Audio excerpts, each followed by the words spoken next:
My wife's phone vibrated at 3:12 a.m., and that buzz cut through the silence like a warning shot. All week, messages had been pinging at weird hours, but this one hit differently. The phone was charging on the kitchen counter, and my wife, Lila, was out cold next to me, her breath slow and even. I slid out of bed, bare feet on chilly linoleum, and crept to the kitchen. The screen glowed with a text preview.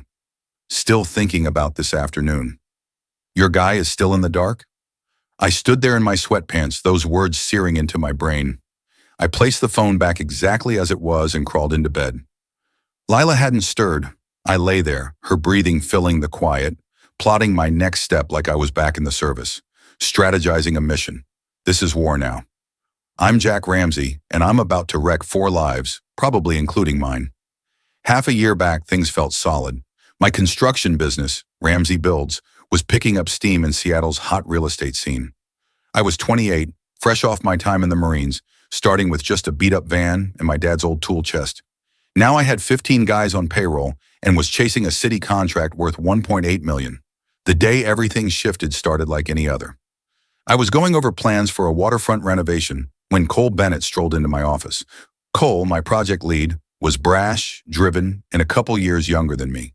He had that polished frat boy vibe, like he'd never touched a shovel in his life. Jack, we got to talk about the Willow Creek project, Cole said, slumping into the chair across my desk.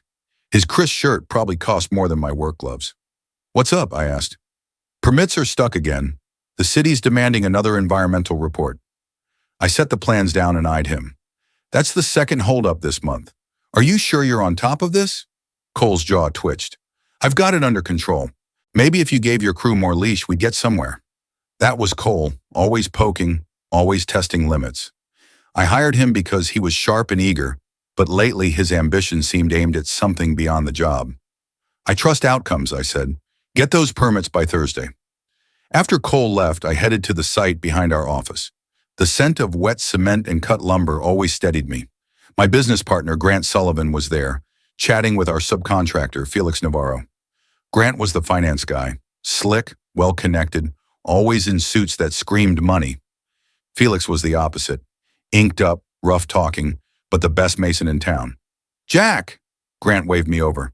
We're sorting out the schedule for the condo project. Grant had bankrolled half the expansion 2 years ago. He stayed clean, but knew how to game the system. Felix, who'd climbed from laborer to crew lead through raw talent, didn't look up from the forms he was inspecting. The schedule's tight, Felix said, as long as the city doesn't screw us over again. That's why I pay Cole, I replied. Grant chuckled. Cole's smooth with the suits. Kids have charisma. I caught a glint in Grant's eye when he mentioned Cole. Maybe amusement, maybe something else. Speaking of charisma, Grant added, Lila swung by earlier looking for you. She did? Yeah, around noon. Said she'd catch you at home. His grin was too big. Lucky guy, having a wife who checks in like that. I'd been with Lila for 6 years. Met her at a charity event for vets where she was helping out. She was stunning. Dark hair, hazel eyes, and a smile that could charm anyone. She'd been hustling as a real estate agent, barely getting by. I thought I was her lifeline. That night I got home to find Lila in the kitchen, stirring a pot of chili, wearing a dress that hugged her curves, humming some tunes I didn't know. Hey, hun, she said, pecking my cheek. Work goes okay? Fine, I said. Grant mentioned you stopped by. Oh yeah, I was showing a house nearby. Thought I'd pop in for lunch, but you were out. I grabbed a beer from the fridge and leaned on the counter. Which house? The Larson place on Maple Drive. You know, the ranch style with the big lot. I nodded, but something felt wrong. The Larson place sold a month ago. I knew because Felix handled the foundation work for their new garage. Close the deal? I asked. Still working on it, Lila said, a little too fast. These things drag. She turned back to the stove, but her phone lit up on the counter. She snatched it quickly. Who's that? I asked. Just work. Clients, you know. But I'd glimpsed the name. Cole. That night, after Lila was asleep, I stood in my shed, staring at my tools lined up on the wall. My dad taught me when I was a kid. Every tool's got its job. Use a wrench like a mallet and you'll break something. Marriage, I was starting to see, worked the same. The next day, I tested my hunch. I told Lila I'd be at the office late, then drove to the Larson place. The house was dark, a sold sign still staked in the yard. I parked a block away and waited. At 6:45 p.m., a black Audi rolled into the driveway. Grant's car. Then Lila's Subaru pulled up. They met at the front door like it was routine. I sat in my truck for 2 hours watching shapes move behind the blinds. When they came out, Grant kissed Lila on the porch. Not a quick goodbye, but a kiss that said they weren't strangers to each other. I drove home, slipped into bed before Lila got back at 9:30. "How was your day?" she asked, sliding under the covers. "Grinding," I said. "Yours?" "Dull. Just files and calls." I turned to face her in the dark. "Lila, I love you." She smiled, kissed my temple. "Love you too, hun." The lie rolled off her tongue so smoothly. That's when I knew this wasn't just about passion. This wasn't just about cheating. It ran deeper, and I'd need the right gear to set things right. Over the next week, I started noticing things I'd brushed off before. The way Cole's gaze lingered on Lila whenever she dropped by the office. How Grant always seemed to know her schedule. The new silk underwear in the laundry basket that she'd never worn for me. Then there was Felix. I stumbled onto that one by chance. I'd left some contracts at the office and swung back after supper. Felix's pickup was parked out front, odd since he never pulled night shifts. I eased my truck into a dark corner of the lot and crept to the side door. Through a window, I glimpsed the storage loft above our office. Felix was there, shirt off, tattoos catching the dim light, and Lila stood close, draped in one of his flannel work shirts, nothing else. Watching my wife with another man, a cold weight sank into my chest. This wasn't a one-off fling. It was a system. Cole, Grant, Felix. She was carving a path through everyone I trusted. I slipped back to my truck and drove home. Lila's Subaru was already in the driveway. "Hey," she said as I walked in. "Thought you were staying late." "Wrapped up early. Have you been out with friends?" "Just grabbed some stuff from the store." I glanced at the kitchen counter. No bags, no receipts, just Lila in the same outfit from earlier, smelling faintly of cement and someone else's aftershave. "I'm beat," I said. "Heading to bed." "Jack, hold on." She touched my arm. "You okay? You've been off lately." I stared at her hand, at the ring I'd bought with 3 months of marine pay. "Just work pressure. Maybe we need a getaway." "Yeah, maybe," she said, smiling. But I wasn't picturing a vacation. I was thinking about the voice recorder in my tool chest, the one I used for client notes. I was thinking about the security cameras I'd set up at the office last year. I was thinking about how Lila never changed her password on our shared cloud drive, tools and how to use them right. The next morning, I made a call that changed everything.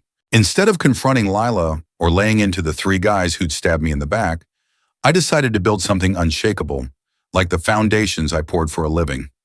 I started with intel, like any good operation. I stuck a GPS tracker on Lila's car, the kind you'd use to keep tabs on a new driver. I set up notifications on our joint credit card. I started logging everything: times, places, photos, receipts. The patterns showed up fast. Mondays and Wednesdays, Lila met Grant at hotels scattered around Seattle. Tuesdays, she'd visit Felix at his place. Thursdays, she'd have lunch with Cole at out-of-the-way spots, thinking no one would notice. She was methodical, like she'd planned it down to the minute. Each guy gave her something different. Grant offered flash, fancy dinners, shopping sprees, a life my contractor's paycheck couldn't touch. Felix was raw, rugged, appealing, the kind of thrill you don't find in a marriage. Cole was the talker, feeding her dreams of connections and climbing the social ladder. Me? I was the ground she stood on while she reached for more. That recorder was a goldmine.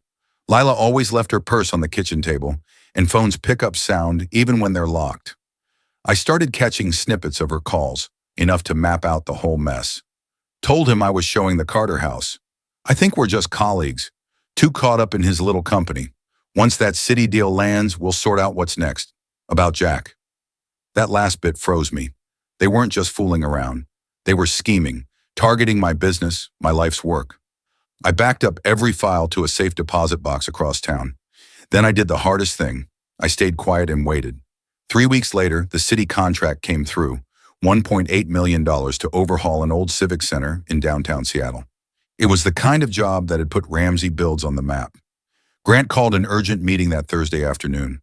Cole, Felix, and I sat in my office going over the project specs. "This is the big one," Grant said, laying the contract across my desk. "This is what we've been grinding for." "The schedule's brutal," Felix said, scanning the plans. 10 weeks from start to finish. "We can pull it off," Cole chimed in, "but everything's got to line up perfectly." I looked at them, my partner, my project lead, my top subcontractor. 3 guys I'd bet my company on. 3 guys who were sleeping with my wife. What about the funding? I asked Grant. All locked in, he said, his smile too smooth. The bank's set to release the funds once we start digging, Grant said, leaning back in his chair. And the permits? Cole's got those locked down, right? Cole nodded. All good. Just waiting on the final environmental sign-off.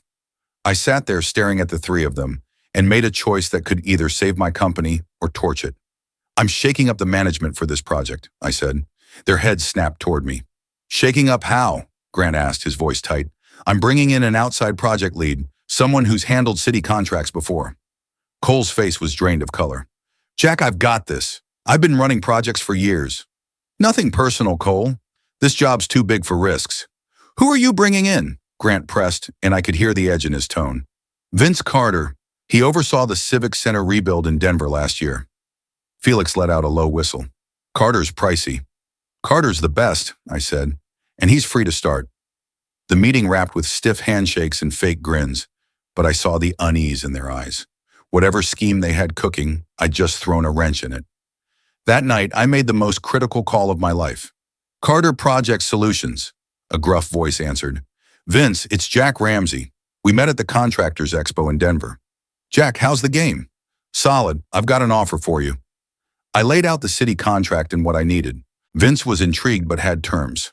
I bring my own crew, no exceptions, he said, and I oversee all the finances. That works? What else? Full access to your books, accounts, everything. City contracts get picked apart like roadkill. I don't stake my name on shaky numbers. Deal. When can you start? You sound like a guy with trouble, Jack. I'm a guy with answers. He paused. I'm in. After hanging up, I sat in my home office, staring at photos spread across my desk. Lila with Grant, with Felix, with Cole. Proof of a betrayal that cut deeper than I'd thought possible. But I wasn't raging anymore. Rage burns out. What I felt now was sharp, ice-cold focus. I was going to build something solid from this wreck, something that'd stand the test of time.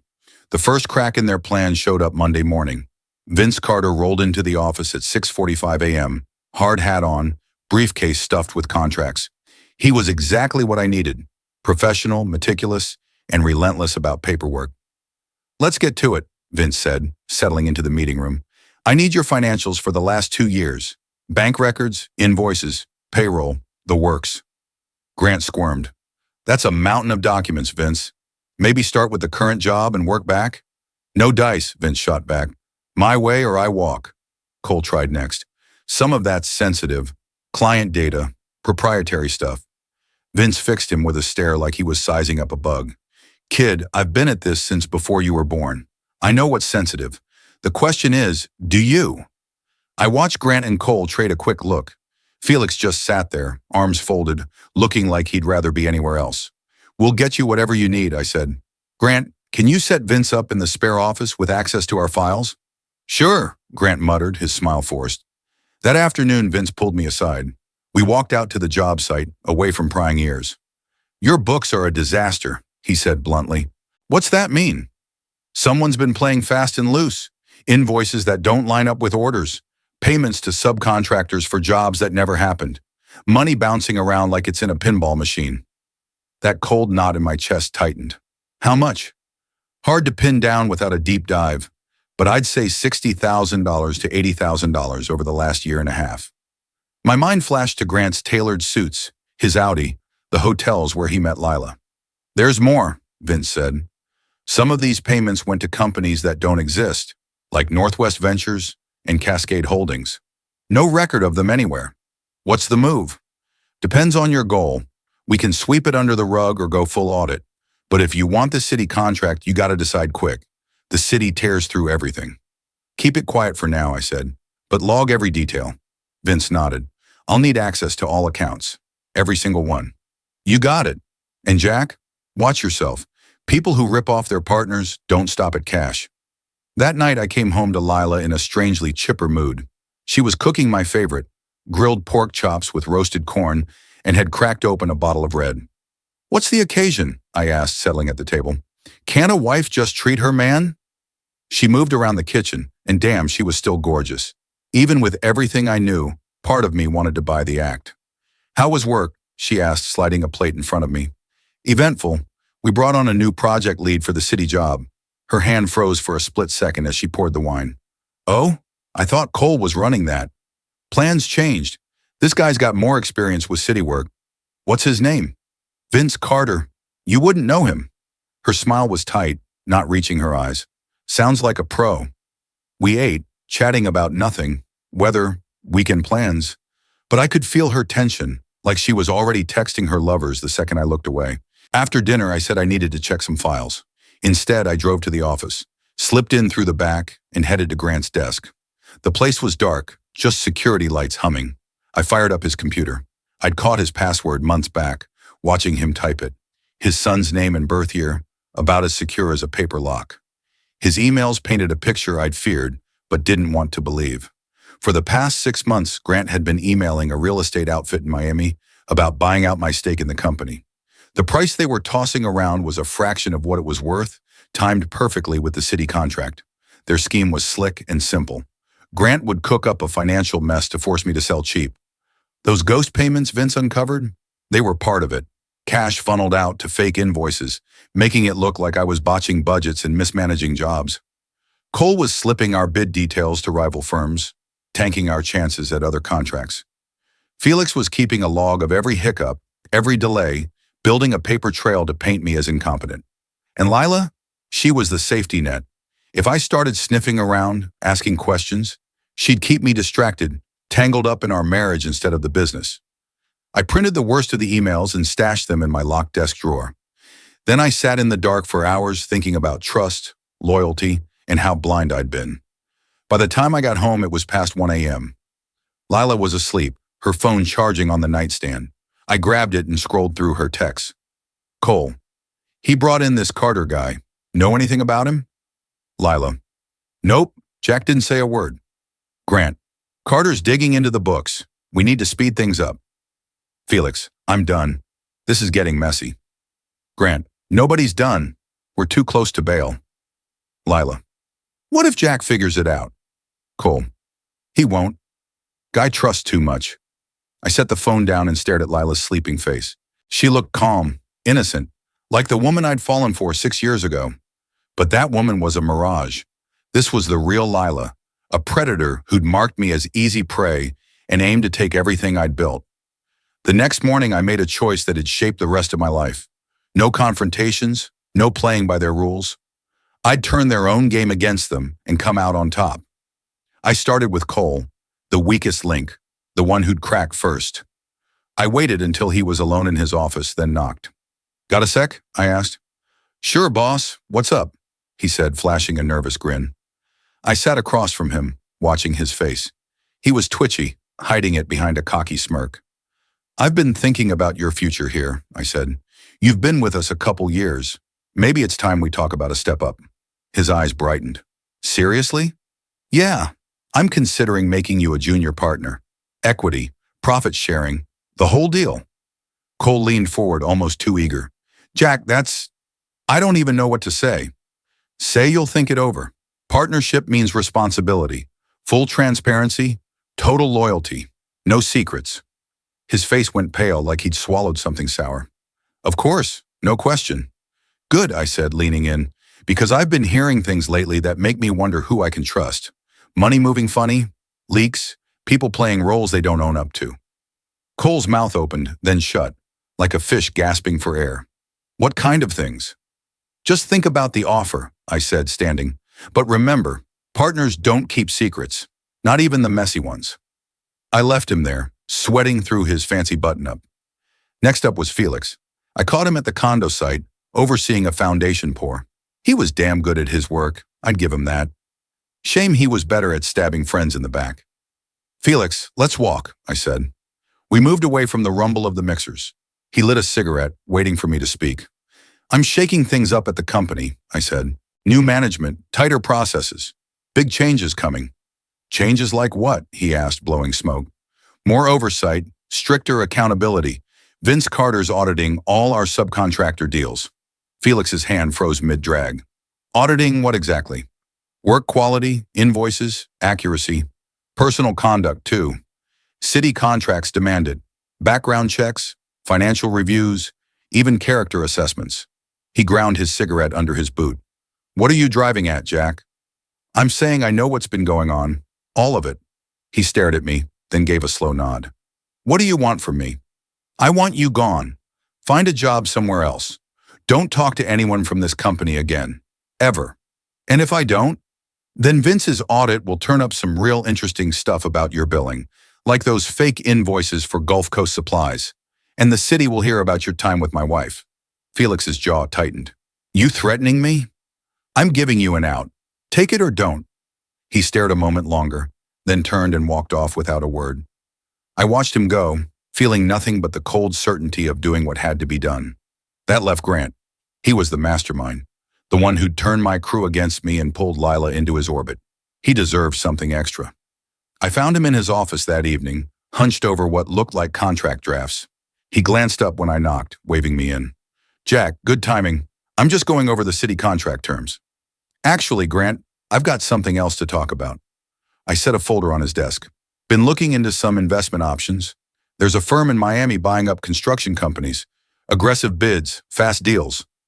Grant's face froze. Oh? Yeah, Horizon Realty Group.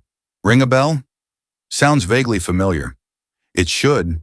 You've been talking to them for 6 months. Grant leaned back, his eyes darting as he sized up his options. Jack, I can clear this up, he said, voice shaky. I don't want excuses, I shot back. I want fixes. What kind of fixes? You're selling me your share of the company today for exactly what you paid 2 years ago. His jaw dropped.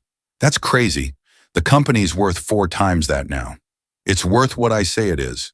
With the shady accounting Vince dug up, embezzlement, breach of trust, your share's worth jack squat. Grant shot out of his chair. You can't prove a thing. I opened the folder and fanned out the printed emails across his desk. I can prove it all. Bank records, emails, wire transfers, enough to land you in jail for fraud.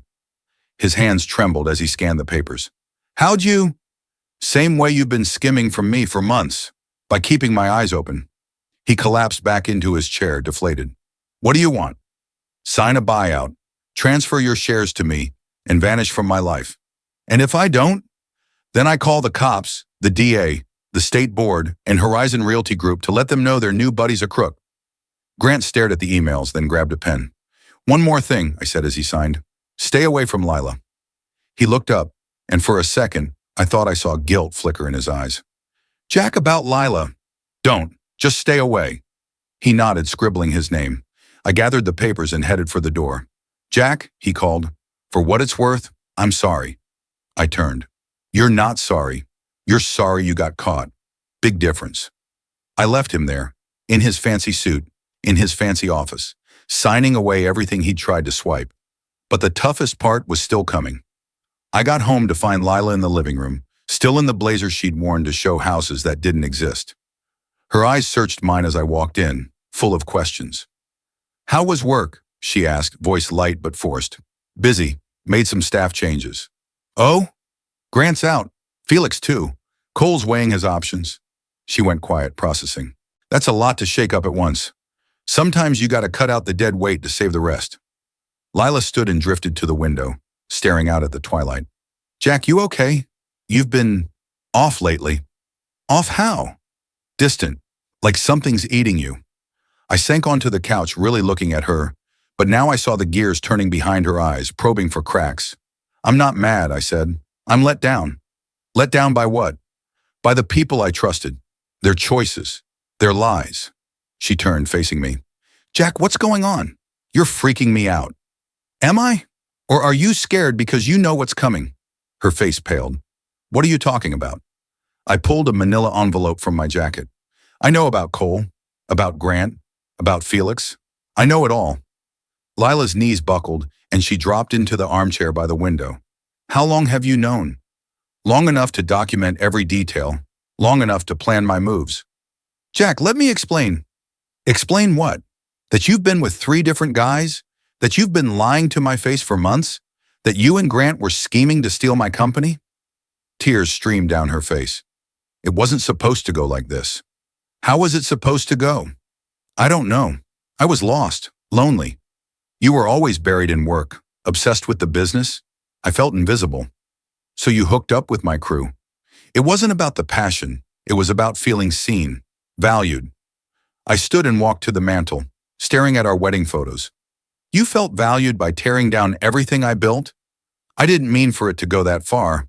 Grant said the company was tanking, that you were in over your head. He said he could save it, flip it, bring in better management, make it profitable with a fake cost overrun clause. I turned to her. And Cole? Felix? Were they saving the company too? Lila wiped her eyes. Cole was different. He got me, shared my dreams, talked about the future. Felix, that was a stupid, reckless mistake. 3 mistakes. 3 guys, 3 sets of lies. Jack, please, I love you. I've always loved you. No, you loved what I gave you. The house, the stability, the safe life, but not me. She stood, stepping toward me. That's not true. I married you because I loved you. You married me because I was a sure bet. A guy who'd take care of you and ask for nothing but loyalty. I can change. I can be the wife you deserve. I stared at Lila for a long moment, picturing the woman I'd fallen for, the one who never really existed. It's too late for that, I said, my voice steady. What are you saying? I handed her the manila envelope. Divorce papers. I'm filing to end our marriage, citing infidelity. Her hands trembled as she opened it. Jack, you can't do this. We can fix this. Fix 3 affairs? Months of lies? The fact you tried to gut my life's work? No chance. I'll fight it. I'll get a lawyer. Go ahead. I've got everything documented. Bank records, GPS logs, photos, recordings. Your cheating's going to be public record. You spied on me. I protected myself. Should have done it sooner. Lila sank into the armchair, staring at the papers. What happens now? You leave tonight. Take your clothes and car. Everything else stays. This is my home too. House is in my name. Mortgage, down payment, all me. You've got no claim. What about alimony? Infidelity kills spousal support in this state. You'll get nothing. Her eyes flashed with something close to hate. You planned this, didn't you? I planned to shield myself from people trying to ruin me. Call me a fool if you want. I gave you 6 years of my life. You gave me 6 years of deception. Big difference. Lila stood and headed for the stairs. I need time to pack. You've got 1 hour. She paused, turning back. I loved you, Jack. Despite my mistakes, I really did. Maybe you thought so, but love doesn't look like what you did. She went upstairs and I heard drawers opening, suitcases zipping. Sitting on the couch, I listened to her pack away 6 years of our marriage. When she came down with 2 bags and a duffel, she looked smaller, like she'd shrunk. Where'll you go? I asked. I don't know. Maybe my cousin's place. Lila, I said as she reached the door. She stopped. What? I loved the woman I thought you were. I loved her with everything I had. I know, she whispered. I'm sorry I wasn't her. After she left, I sat in the quiet house. The only sounds were the clock ticking on the mantel and faint street noise outside. I thought about what came next, about building something new from the wreckage of what I'd trusted. But I wasn't done yet. The next morning, I met Vince Carter to finalize the city contract details. The audit was finished, the financial messes cleaned up, and Ramsey Builds was ready to tackle the biggest job we'd ever landed. Books are spotless, Vince said, sliding a folder across the table. City auditors won't find a thing to gripe about. What about the missing cash? Grant's buyout covered most of it, and I worked some accounting magic to write off the rest as project overruns. I nodded, signing the papers to kick off the job. Timeline's 10 weeks, right on track. The crew's set to start Monday, hitting the foundation milestone first. Your crew? Vince grinned. Told you I brought my own people. Don't sweat it. They're top-notch. Better than what you had. After he left, I walked through the empty office. Cole's desk was bare, his stuff gone. Grant's office was now a supply closet. Felix's tools had vanished. For the first time in months, I could breathe easy. But that calm didn't last.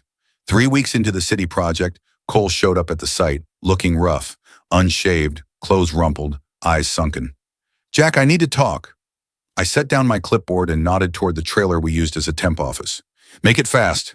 Inside, he slumped into a metal chair, head in his hands. I can't find work. Nobody's hiring me. Should have thought of that before you crossed me. I didn't mean to betray you. I was weak. You slept with my wife and leaked our bids to competitors. That's betrayal in my book. He looked up, eyes red. Lila came on to me, Jack. I tried to push back, but she was magnetic. Made me feel like I mattered. So it's her fault? No, it's mine. I get that. But you gotta know, she played us all. Me, Grant, Felix, made each of us feel like we were the only one. I sat across from him. What do you want, Cole? My job back. I'll take half pay, no benefits, anything. I just need a shot to prove myself. You had your shot, you blew it. Please, Jack, I've got loans, rent, a car note. I'm sinking. I studied him, seeing the desperation.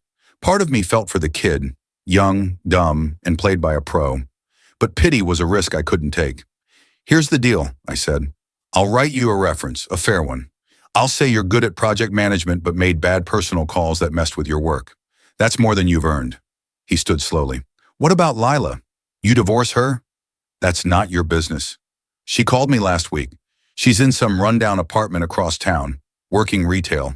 She sounded wrecked. Good, he stared. Man, Jack, what happened to you? You used to be a good guy. I used to be gullible. There's a difference. He headed for the door, then turned. For what it's worth, we're all sorry. Sorry doesn't fix trust, Cole. It doesn't give me back the year you all stole. After he left, I stood in the trailer, looking out at the site. Vince's crew moved like a well-oiled machine. No drama, no schemes, just solid work. That's when it hit me. I was freer now than I'd been in years. 2 months later, the Civic Center renovation was ahead of schedule and under budget. The city was so impressed they'd already pitched me 3 more projects. Ramsey Builds was turning into the company I'd always dreamed of. I was burning the midnight oil in my office when Felix appeared in the doorway. He looked rougher, older, his usual cocky edge gone. Hey, Jack, he said quietly. Felix, what do you want? To say I'm sorry and to ask for forgiveness. I leaned back in my chair. Sorry for what? Sleeping with my wife? Stabbing me in the back? Being a selfish idiot who couldn't keep his hands off what wasn't his? At least you're straight about it, he said, sitting uninvited. I've been thinking a lot about what went down, about the kind of man I was, the kind I want to be. And what did you figure out? I was wrong, not just about Lila, but everything. I was so caught up in what I wanted that I forgot about loyalty, friendship, basic decency. I studied his face. He seemed genuine. But then, Lila had seemed genuine too. What are you after, Felix? Nothing. Not my job back, not forgiveness. I just wanted you to know I get what I did, and I'm sorry. Where are you working now? Pouring residential foundations in Spokane. It's honest work, but it's not what I had here. Maybe that's what you need to remember what honest work feels like. Felix nodded. Maybe. He stood to leave, then paused. Jack, can I ask something? Shoot. Do you ever miss her? Lila, I mean. I thought about it. I miss the woman I thought she was. But that woman was never real. She was real in parts. The parts you loved were there. Maybe, but they couldn't outweigh the rot. Felix left without another word, and I went back to my contracts, but his question lingered. Did I miss Lila? Truth is, it was messy. I missed having someone to come home to, the shared dinners, the warmth of someone beside me. But I didn't miss the lies, the doubts, the constant nagging that something was off. I'd swapped marriage for peace of mind, and it felt like a fair trade. The Civic Center project wrapped 2 weeks early. At the ribbon cutting, the mayor, city council members, and a local news crew showed up. Vince Carter stood next to me as we posed for photos, and for the first time in ages, I felt pride. Real pride, especially when they handed me a Community Impact Award for the project. Hell of a job, Vince said as the crowd thinned. Couldn't have done it without you. Nah, you could have. You just needed to trust yourself instead of the wrong people. That evening, I drove by the rundown apartment complex where Lila was staying. I didn't mean to stop, just wanted to look. But as I slowed, I saw her coming out of a corner store nearby.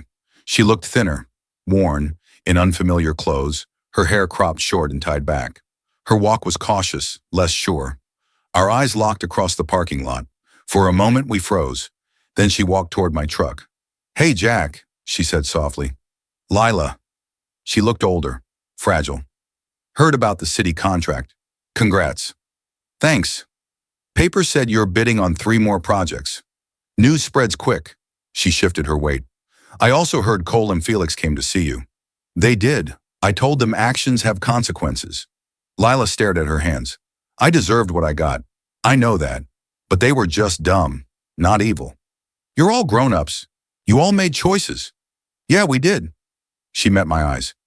Jack, I think about what I did every day, and I hate myself for it. Hating yourself doesn't fix anything. No, but maybe it'll make me better going forward. I searched her face for the old manipulation, the scheming woman who'd shattered my trust. All I saw was weariness and regret. Where are you working now? I asked. Retail at the mall, assistant manager trainee. She gave a bitter laugh. Big drop from real estate. It's honest work. Yeah, probably the most honest I've done in years. We stood in awkward silence until she spoke again. I won't ask for forgiveness. I don't deserve it. But loving you was the realest thing I ever did, even if I screwed it up. Lila, I'm not asking for anything. I know. I just needed you to hear it. She turned to go, then paused. Oh, and Jack, I'm glad you came out on top. You deserve better than me. I watched her walk back to her apartment, a small figure in a too-big parking lot. For a second, I felt a flicker of pity, but it faded fast, replaced by the hard satisfaction of justice done. 6 months later, Ramsey Builds had grown to 42 employees. We'd finished 2 more city projects and were bidding on a federal building renovation. I'd moved to a bigger office and hired a full-time admin team. I was reviewing bids for the federal project when my assistant buzzed the intercom. Mr. Ramsey, Grant Sullivan's here. Says it's urgent. I hadn't seen Grant since he signed over his shares. Curiosity got me. Send him in. Grant looked like a shadow of himself. No tailored suits, just khakis and a faded polo. His hair was grayer, his face etched with stress. He sat across from my desk, hands clasped. Hey, Jack. Grant, you look rough. Bankruptcy'll do that. I raised an eyebrow. Bankruptcy? Horizon Realty Group wasn't legit, just a front for a Ponzi scheme. When it fell apart, it wiped me out, Grant said, his voice low. How much? Everything. My house, my savings, my retirement, all gone. I leaned back in my chair. That's rough. I'm sorry you got played. Not sorry you lost what you tried to steal from me. Grant nodded slowly. Fair enough. That's why I'm here. I've got something for you. He reached into his jacket and pulled out a small bundle wrapped in tissue. He set it on my desk and unfolded it. It was a brass picture frame holding a photo of me and Grant at the groundbreaking for our first big job. We were grinning, full of hope, clueless about what was coming. Kept this on my desk for years, Grant said. It reminded me of when we were partners, when we had each other's backs, before I blew it. I picked up the frame staring at the photo. Why give it back? Because it's yours. The guy in that picture, the one who trusted me, who gave me a shot when nobody else would, he deserved better. Yeah, he did. Grant stood. I'm leaving Seattle, heading back to Tucson, where my ex-wife's at. She's letting me crash in her guest room till I get steady. What's your plan for work? Construction, labor jobs. It's all I'm good for now. You're sharp, Grant. You'll land on your feet. Maybe, but I'll never be who I was. And maybe that's okay. He paused at the door. Jack, I know it's too late, but I regret it all. Not just getting caught, betraying you. It means something, I said. Not enough to fix anything, but it means something. After he left, I sat holding the frame. 2 guys who thought they were building a future together. One stayed true, one lied, one lost it all, one came out on top. But staring at that photo, I wasn't sure which one I was anymore. 3 weeks later, the federal building contract came through. $14 million over 20 months. The biggest job Ramsey Builds ever landed. The signing was at City Hall with news crews and local officials crowding around. As I put my name on the dotted line, I thought about the road that got me here. The betrayal, the divorce, the slow grind of rebuilding from nothing. It hurt, but it was worth it. After the ceremony, I drove to the empty lot where Ramsey Builds began. It was just dirt now, waiting for a new project. But in my head, I could still see my dad's old workbench and hear his voice about using the right tool for the job. I'd finally used the right ones. Evidence over trust, planning over feelings, patience over anger. And I'd won. But standing there, I realized winning came at a cost. I had success, respect, and money. I was also alone. A car door shutting snapped me out of it. Lila was walking across the gravel in a plain dress, holding a manila envelope. Heard about the federal contract, she said. Congrats. How'd you know I'd be here? You always come here when you're thinking. You did it when we were married, too. I studied her. She looked better than 6 months ago. Less broken, more steady. What do you want, Lila? To give you these. She handed me the envelope. Final divorce papers, signed and notarized. I opened it, scanning the documents. Everything was in order. The legal end to our marriage. Why bring them yourself? You could have mailed them. I wanted to say goodbye right, to thank you for not ruining me completely. I didn't ruin you. You did that yourself. Maybe, but you could have made it worse. Pressed charges, tanked my credit, made it impossible to work. You didn't. I folded the papers back into the envelope. What are you doing now? Got promoted to store manager at the mall. It's small, but it's honest. And I'm taking night classes at the community college. In what? Bookkeeping. Figure if I'm going to deal with money, I should learn to do it right. We stood there, two strangers who'd once shared a life, making small talk in an empty lot. Jack, can I ask something? Go ahead. Are you happy? Truly happy? I paused. I'm successful, respected, secure. That's more than I hoped for a year ago. That's not what I asked. I'm content. That's enough for now. Lila nodded. Content's good. It's real. What about you? You happy? I'm getting there. For the first time, I'm not pretending to be someone else. Not scheming, not cutting corners. It's scary, but it feels free. Good for you. She smiled, and for a second I saw the woman I'd loved. Not the act, but the real her. I should go, she said. I just wanted to see you one last time, to say goodbye for real. Goodbye, Lila. Goodbye, Jack. Take care. I watched her walk to her car and drive off. Standing alone in the lot, holding our divorce papers, I thought about the cost of justice. I'd kept my company, my house, my reputation. I'd made everyone who crossed me pay. I'd built something solid from the ashes of my trust. But it was cold too, keeping me safe but cut off. Maybe that's what happens when you use people's own tricks against them. You win, but you don't come out clean. The sun dipped behind the Seattle skyline, casting shadows over construction cranes and half-finished buildings. The city was growing, evolving, just like me. I climbed into my truck and drove back to my empty house, the papers finalizing my victory on the seat beside me. Tomorrow I'd start planning the federal project and launching a mentorship program for young contractors. Next month, I'll bid on more jobs. Next year, Ramsey Builds would be the top firm in the state. I had everything I dreamed of, and I'd never felt more alone. But that was the foundation I'd poured, solid, lasting, unbreakable, like concrete. 3 years later, I stood in that same empty lot, but I wasn't alone. Vince Carter was next to me, flipping through blueprints for a new office tower we were building. Ramsey Builds had become the top construction firm in Washington. Nice view, Vince said, gazing at the Seattle skyline. It'll be better when we're done. Thinking about retiring after this one? I chuckled. I'm 32, Vince. A bit young for that. Maybe, but you've built something that'll outlive you. That's no small thing. He was right. I'd created something solid, something that'd stand long after I was gone. It wasn't the life I'd pictured, but it was the one I'd earned. My phone pinged with a text. I glanced at it, expecting a work update. Instead, it was from an unknown number. Jack, it's Cole. I know you probably don't want to hear from me, but I'm getting married next month. She's a good woman, honest, and kind. I wanted to thank you for the reference you gave me 3 years ago.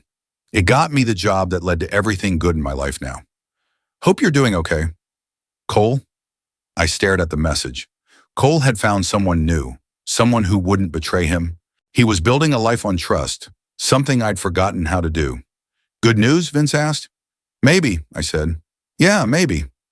That night, I did something I hadn't in years. I went to a bar, not for work or networking, just to be around people. I sat at the counter, sipping a beer, watching the crowd. The bartender, a woman about my age with cropped red hair and sharp eyes, moved with ease, handling the Friday night rush while chatting with patrons. You look like you're carrying some heavy thoughts, she said, refilling my glass. Just mulling over choices, good ones, bad ones, the ones you have to make. She nodded. Those are the toughest. I'm Jack, I said. Mira, she replied, offering her hand. Good to meet you, Jack. You too. We talked the rest of the night about work, Seattle, the rain. Easy stuff, but it felt natural. When the bar closed, she walked me to the door. Will I see you again? She asked. Would you want to? I think so. I handed her my card and stepped into the Seattle night. The city was quiet, most folks home with their families, their lives built on more than bricks and steel. For the first time in 3 years, I wondered what I could build with the right person, someone honest, someone I could trust. The next morning, my phone rang at 5:30 a.m. It was Vince. Turn on the news, he said, no preamble. I grabbed the remote and flipped to the local channel. The headline froze me. Local woman killed in car crash. Lila's face filled the screen. The anchor said she'd lost control on I-5 in the early hours, pronounced dead at the scene. I sat on my couch, staring at my ex-wife's picture, feeling something break inside me. Not love, that was long gone, but something else. Regret, maybe, or the weight of a chapter slamming shut. The report said she'd been driving home from a late shift at a 24-hour diner, working to pay for her bookkeeping classes. She'd been trying to build an honest life from the ruins of her mistakes. She was alone when she died. No family, no mention of a partner. Just Lila, driving through the dark, trying to make it home. I thought about our last meeting 3 years ago in that lot, how she'd looked steadier, more real, saying she was learning to be happy. Now she is gone. I called the funeral home to check on arrangements. No family was around, and Lila hadn't left much. The state planned a basic cremation. I'll cover it, I found myself saying. I'll set up a proper service. The funeral was small. Me, a few of her diner co-workers, and a couple of classmates from her bookkeeping program. The pastor talked about redemption, about how everyone can change. Standing there, listening to words about the woman who'd betrayed me, I realized something. I'd won our fight, but the victory felt empty now. Revenge had a shelf life. Justice was fleeting. Forgiveness might be the only thing that lasted. After the service, one of Lila's co-workers approached me. "You're her ex-husband," she said, not asking. "Yeah. She talked about you sometimes, always with regret, but also respect, I guess. Said you were a good man who deserved better." She was trying to better herself. She was. Lila worked harder than anyone. She wanted to prove she could change. I nodded and walked away, carrying a truth I wished I didn't know. Lila had spent her last 3 years trying to become the woman I'd thought I married. She'd found honesty, integrity, the grit to rebuild from nothing, and she'd died alone, still weighed down by what she'd done to me. I went back to work, but I did something new. I set up a scholarship fund in Lila's name for community college students studying bookkeeping, a small way to honor the woman she'd tried to become. Ramsey Builds kept growing, and I kept building, but I carried that lesson with me. Maybe it was time to stop being the guy who'd been betrayed and start being the guy who could trust again. Maybe it was time to build something new. Not just concrete and steel, but a life with room for someone else. That night I sat in my office, staring at the photo Grant had given back years ago. 2 guys grinning, full of hope for the future they thought they'd build together. I'd kept it as a reminder of my own blind trust, a warning not to let my guard down. But maybe it wasn't about that. Maybe it was about the chance to believe in people, even after they let you down. I grabbed my phone and scrolled to Mira's number. We'd been dating for 7 months, taking it slow, building trust brick by brick. She knew about Lila, the betrayal, the walls I'd put up. "Hey," she answered, her voice warm. "How are you holding up?" "Better than I thought, not as good as I'd hoped." "Want me to come over?" "Yeah," I said. "I'd like that." While I waited for Mira, I walked through my house, the one I'd fought to keep, the one that used to be a home. It still felt empty in places, cold, but it didn't have to stay that way. I could fill it with new moments, new trust, maybe even new love, something warmer than the concrete foundations I'd built my life on. When Mira arrived, she didn't pry. She just held me as I talked about Lila's funeral, the woman she'd tried to become, the weight of carrying grudges for so long. "You know what I think?" Mira said when I was done. "What?" "You're ready to let it all go. Ready to be happy, not just successful." She was right. I was done being the guy who'd been stabbed in the back. I wanted to be the guy who could love again, trust again, build something beautiful, not just sturdy. The next morning I did something I'd have thought impossible 3 years ago. I called Cole's number. "Jack," he sounded stunned. "Heard you're getting married. Congrats." "Thanks. I didn't expect to hear from you." "Got a question. You looking for work? Small residential jobs. I've got more than I can handle." He went quiet. "You serious?" "Dead serious. But it's gotta be clean. Everything documented, no shortcuts, no personal ties beyond work." "I get it. And Jack, thank you. This means a lot." After I hung up, I tried Felix. His old number was dead, but I tracked him down through a contact at a small outfit in Spokane. He sounded as shocked as Cole. "I'm expanding into residential concrete," I told him. "Need someone who knows their stuff." "Jack, I don't know what to say. Say you'll do solid work and keep your personal life out of it. You've got my word. Your word didn't mean much 3 years ago. It does now. I believed him. Maybe that made me foolish again, but maybe it just made me human. That afternoon, I drove to the cemetery where Lila was buried. Her headstone was plain. Lila Marie Ramsey, 1986 to 2016. Beloved daughter, seeking redemption. I stood there thinking about forgiveness and the cost of holding on to anger. Then I said the words I should have said years ago. I forgive you, Lila. I forgive us all. The sun was setting over Seattle, casting soft shadows across the graves. For the first time in years, those shadows didn't feel heavy. They felt like the end of one thing, making space for whatever came next. I drove home to Mira, to the chance of building something new, based on trust, not suspicion, love, not fear, hope, not resentment. 2 years later, I stood in that same lot one last time. It wasn't empty anymore. The office tower we'd built soared 45 stories, glass and steel gleaming in the sun. Ramsey Builds' name was carved in stone at the entrance. Mira stood beside me, her hand in mine, a modest engagement ring catching the light.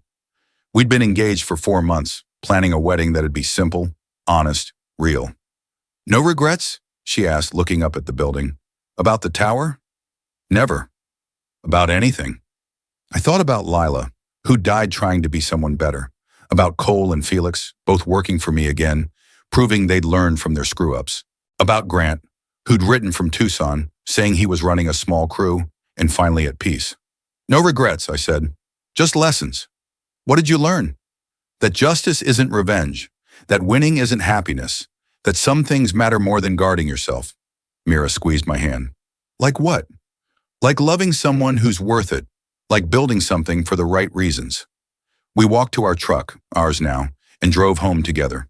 The house that used to echo with silence was alive with light, laughter, and the promise of kids who'd grow up knowing their dad as a man who could forgive as well as succeed. I'd started a community outreach program, mentoring young contractors, giving them a shot like I'd once given others. That night, as Mira slept beside me, her breathing soft and steady, I lay awake thinking about foundations, about the difference between building to last and building to endure, between concrete that shields and concrete that traps. For 3 years, I'd built walls around my heart, strong enough to weather any betrayal. But strength without love was just a fancy cage. Now I was building something else, something that could hurt but wouldn't shatter, something that could trust without being blind, something that could love without being reckless. It was the biggest project I'd ever tackled, the most important. Not about success or payback or surviving betrayal, but about proving I could be happy. And for the first time in years, I knew I could be.